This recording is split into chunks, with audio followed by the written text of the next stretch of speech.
তো নমস্কাৰ বন্ধুসকল, মোৰ ইউটিউব চেনেলে আপোনালোকক পুনৰ এবাৰ স্বাগতম জনাইছোঁ অন্য এটি নতুন ভিডিঅ'লৈ। তো আজিৰ ভিডিঅ'টো আমি স্পট এডমিশ্যনৰ বিষয়ে আমি ডিটেইলছ গম পাম যে স্পট এডমিশ্যনৰ বিষয়ে স্মাৰ্ট পৰ্টেলে আজি কি নটিচ পাব্লিছ কৰিছে। আহক আমি চাবলৈ যত্ন কৰোঁ আৰু এই ভিডিঅ'টোতে আপুনি বহুত কথা জানিব পাৰিব। আহক ভিডিঅ'টো আৰম্ভ কৰোঁ। তো স্মাৰ্ট পৰ্টেলে আজি এটা নটিচ জাৰি কৰিছে। নটিচটো ইয়াতে আছে, এইখিনিতে ঠিক আছে। মই অলৰেডি ডাউনলোড কৰিছিলোঁ পাব্লিক নটিচত গৈ গাইডলাইন্স ফৰ স্পট এডমিশ্যন।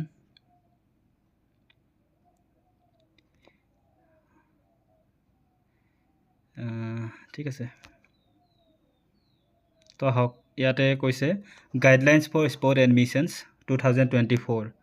তো প্ৰথম কৈছে যে ষ্টুডেণ্টবিলাকৰ কাৰণে who can participate in spot admission round.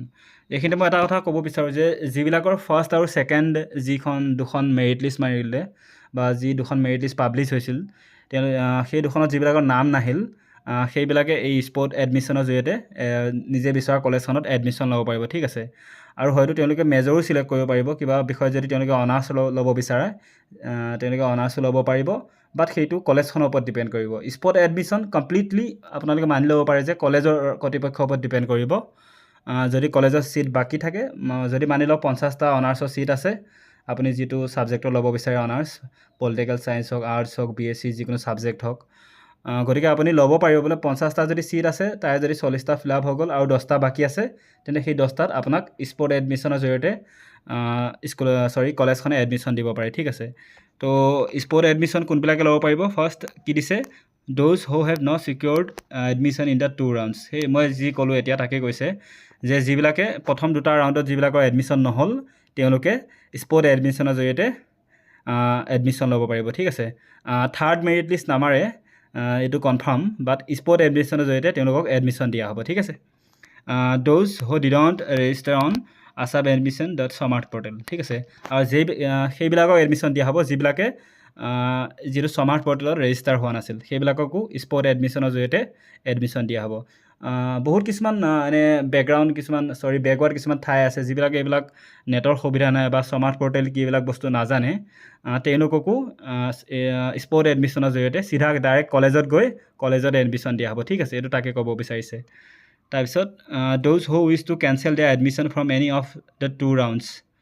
আৰু সেইবিলাকো এডমিশ্যন দিয়া হ'ব যি অলৰেডি দুটা ৰাউণ্ড হৈ গ'ল, তেওঁলোকে সেইটো এডমিশ্যনটো কেঞ্চেল কৰিব বিচাৰে আগত যিকেইখনত কৰিছিল, আৰু যদি নতুন কিবা কলেজত এডমিশ্যন ল'ব বিচাৰে নিজৰ পচন্দৰ মতে, তেন্তে তেওঁলোককো স্পট এডমিশ্যনৰ জৰিয়তে এডমিশ্যন দিয়া হ'ব। ঠিক আছে, আপোনালোকে এইটো কথা মই ক্লিয়াৰ কৰি দিওঁ যে যিবিলাকে অলৰেডি কোনোবা এখন কলেজত এডমিশ্যন ল'লে অলৰেডি, বাট এতিয়া তেওঁলোকে বিচাৰে যে তেওঁলোকে সেইখন কলেজত এডমিশ্যন নলয়, বেলেগ কিবা এখনতহে ল'ব, গতিকে তেওঁলোকে আগৰখন কেঞ্চেল কৰি আকৌ এখন নতুন কলেজত এডমিশ্যন ল'ব পাৰিব। আৰু সেয়া সম্পূৰ্ণ ডিপেণ্ড কৰিব কলেজখনৰ ওপৰত। ঠিক আছে, তো স্পট এডমিশ্যনৰ জৰিয়তে আপুনি এইখিনি কাম কৰিব পাৰিব।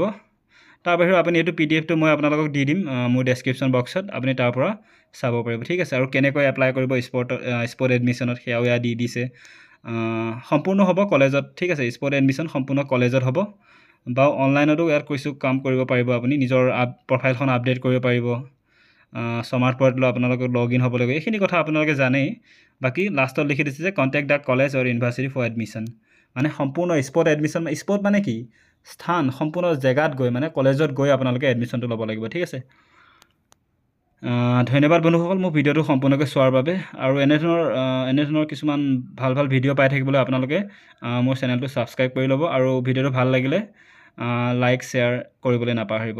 ঠিক আছে, আৰু যদি কিবা সুধিবলগীয়া থাকে আপোনালোকৰ, তেন্তে মোক কমেণ্টত সুধিব পাৰে, নহ'লে মোৰ ইমেইল ID ত আপোনালোকে মোক পাৰ্চনেলি কণ্টেক্ট কৰিব পাৰে। ঠিক আছে, ধন্যবাদ।